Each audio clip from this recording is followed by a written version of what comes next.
கடந்த 10 ஆண்டுகளுக்கு மேலாக பொதுத்தளத்திலும் மைய நீரோட்டத்திலும் சிந்தனையாளர்கள் பார்வையிலும் விமர்சனங்களுக்கு அப்பாற்பட்டவர்களாக அல்லது விமர்சனங்களை பற்றி கவலைப்படாதவர்களாக வலம் வந்து கொண்டிருந்த பாஜகவும் மோடியும் கடந்த 2 வாரங்களில் இந்த தளங்களில் இருந்ததெல்லாம் கடும் விமர்சனங்களையும் எதிர்மறையான தாக்குதல்களையும் சந்தித்து நிலை குலைந்திருக்கின்றது.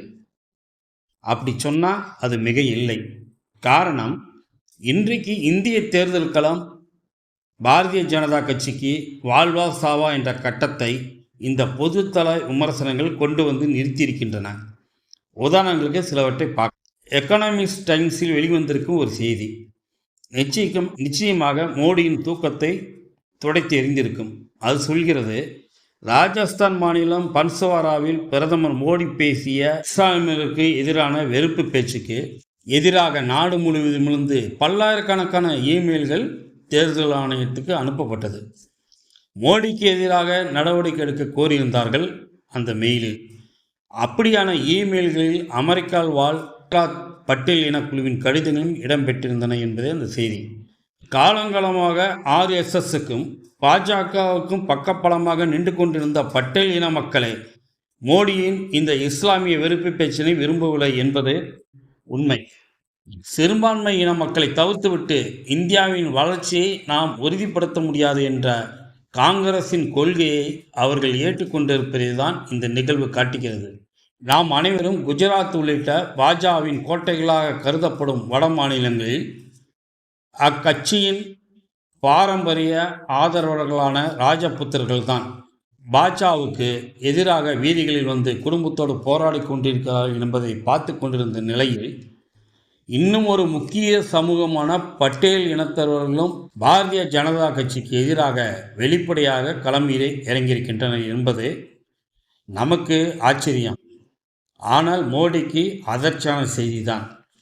இது மட்டுமின்றி கடந்த வாரம் டெக்கான் கிரானிக்கல் பத்திரிகையில் வந்த ஒரு முக்கியமான கட்டுரை, உயர்த்தி பிடிக்கப்பட்ட மோடியின் பிம்பமே இன்றைக்கு மோடிக்கும் பாரதிய ஜனதா கட்சிக்கும் மிக பெரும் பின்னடைவை தரும் காரணியாக அமைந்துவிட்டதாக கூறியிருக்கின்றது.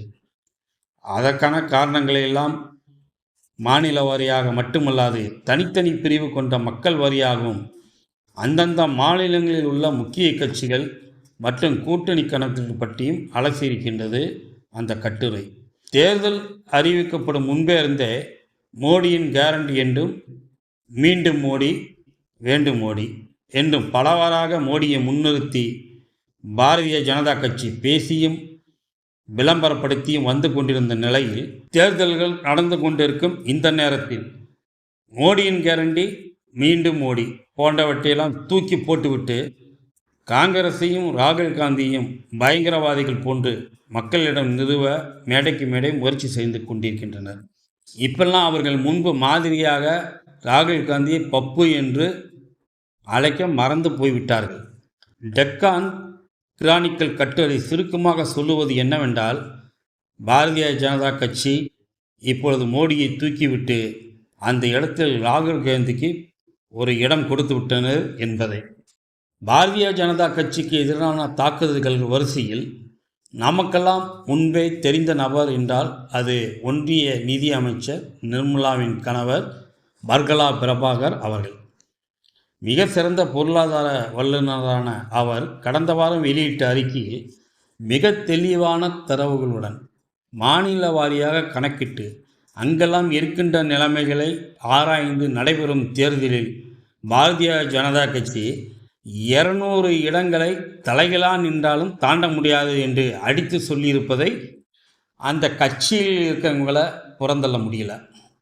நகைச்சுவைக்காக சொல்ல வேண்டுமானால், தன் கணவரின் இந்த கணிப்பு ஏற்கனவே தெரிந்துதான் அதில் உண்மை இருப்பதை உணர்ந்து கொண்ட காரணத்தினால தான் நிர்மலா சீதாராமன் இந்த தேர்தலில் போட்டியிடல போலும் பர்கலா பிரபாகரின் இந்த கணிப்புக்கு இணையான கணிப்பினை 10 நாட்களுக்கு முன்பாகவே தி வயர் பத்திரிகை தனது கட்டுரையின் மூலம் தெளிவாக விளக்கியிருந்தது.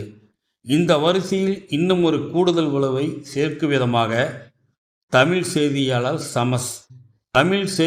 சமஸ் இவர் தமிழ் இந்து பத்திரிகை கட்டுரையில் பிரபலமானவர்.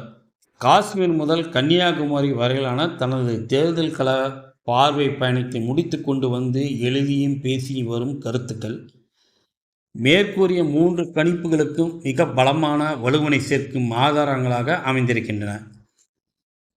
அவர் சொல்றார், பாஜக ஏற்கனவே தனது உச்சபட்ச எண்ணிக்கையை தொட்டுவிட்டது.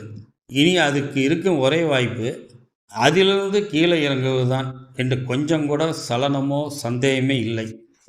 தன்னுடைய முந்திய உச்சமான 303 100 அல்லது 125 சீட்டுகள் கொஞ்சம் முன்ன பின்ன இழந்தே தீரும் என்று அழைத்துச் செல்கிறார். அதற்கு அவர் நேரில் பார்த்த, பேசிய, உணர்ந்த பல்வேறு ஆதாரங்களை, தரவுகளை தெளிவாக முன்வைக்கின்றார். இதில் டெக்கான் கிரானிக்கல் கட்டுரை மட்டுமல்லாது பல்வேறு அரசியல் பார்வையாளர்களும் சொல்லுகின்ற முக்கியமான கருத்து என்னவென்றால், தங்களுக்கு ஆதாயம் தரும் என கணக்கிட்டு 7 கட்டங்களாக 50 நாட்களுக்கு தேர்தல்களை நடத்த முற்பட்ட பாரதிய ஜனதா கட்சி இன்றைக்கு இந்த நீண்ட இடைவெளியை ஃபேக் ஃபயர் எனப்படும் திருப்பி அடித்து பாதகமான நிலையை அதுக்கு உருவாக்கி இருக்கின்றது என்பதுதான் அது. அவர்கள் தங்களுக்கு மோடியே சென்று பிரச்சாரம் செய்யும் வாய்ப்பாகவும் மற்றும் ஒவ்வொரு பகுதிக்கும் வெவ்வேறு தனித்தனியான பிரச்சார யுக்தியை மட்டும் பயன்படுத்தலாம் என்று கருதியும் தேசிய அளவில் பிரச்சாரம் செய்யும் பொழுது என்னத்தை பேசுறது? 10 ஆண்டு கால பாஜகவின் ஆட்சியின் வளர்ச்சி திட்டங்கள் பற்றி பேச வேண்டியிருக்கும். பேசுவதற்கு ஒன்றுமில்லை. அதனால் அதில் அவங்க ரொம்ப வீக் என்பதால் தனித்தனியாக மாநில பிரச்சனைகளை முன்னிறுத்தியும் மதவெறியை தூண்டியும் மட்டுமே பிரச்சாரம் செய்து வெற்றி பெறலாம் என்ற பிஜேபியின் கணக்கு அது.